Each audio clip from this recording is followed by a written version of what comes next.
Hi friends, ఈరోజు video వచ్చేసి egg bajji అండి. ఈ బజ్జీని మన ఇంట్లోనే చాలా సింపుల్గా అలాగే చాలా టేస్ట్గా ఎలా తయారు చేసుకోవాలో చూద్దాం. ముందుగా బజ్జీ తయారు చేసుకోవడానికి 1 కప్పు శనగపిండి తీసుకున్నానండి. పిండి జల్లించి పెట్టుకున్నాను.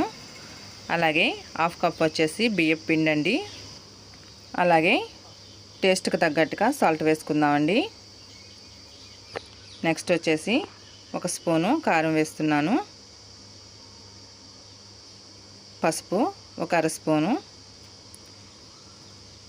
వంట సోడా అండి 1/2 స్పూన్ వచ్చేసి వంట సోడా, అలాగే అల్లం వెల్లుల్లి పేస్ట్ వేసి మొత్తం అంతా కలుపుకుందామండి. ఇలా కలుపుకోవడం వల్ల పిండి అనేది మంచి టేస్ట్ ఉంటుంది అన్నమాట. పై లేయర్ కూడా మంచి టేస్ట్ వస్తుందండి. ఇలాగా వాటర్ కొద్ది కొద్దిగా పోసుకుంటూ పిండిని అనేది కలుపుకోవాలి.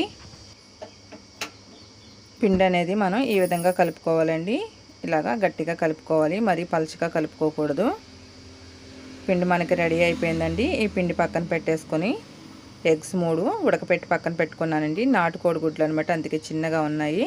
వీటిని కట్ చేసుకుందామండి. ఇలాగా మధ్యలోకి ఈ విధంగా కట్ చేసుకోవాలి.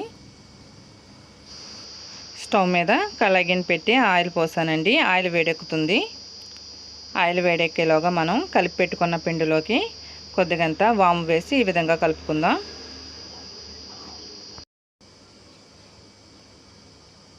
ఇప్పుడు ఎగ్ని మనం ఈ విధంగా పెట్టుకుంటూ మొత్తం అంతా కవర్ చేయాలండి. పిండితో కవర్ చేసేసి ఇలా పట్టుకొని మనం వేస్తే మనకి చక్కగా వచ్చేస్తాయండి రౌండ్గా.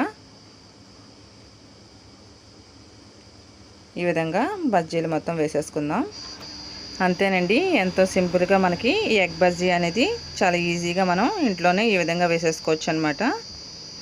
అలాగే మీరు ఎవరైనా మన ఛానల్ కానీ ఫస్ట్ టైం చూసినట్లయితే పిఎన్వి తెలుగు ఛానల్ని సబ్స్క్రైబ్ చేసుకోండి. పక్కనే ఉన్న బెల్ బటన్ క్లిక్ చేస్తే నేను అప్లోడ్ చేసిన ప్రతి వీడియో మీకు వస్తుందండి.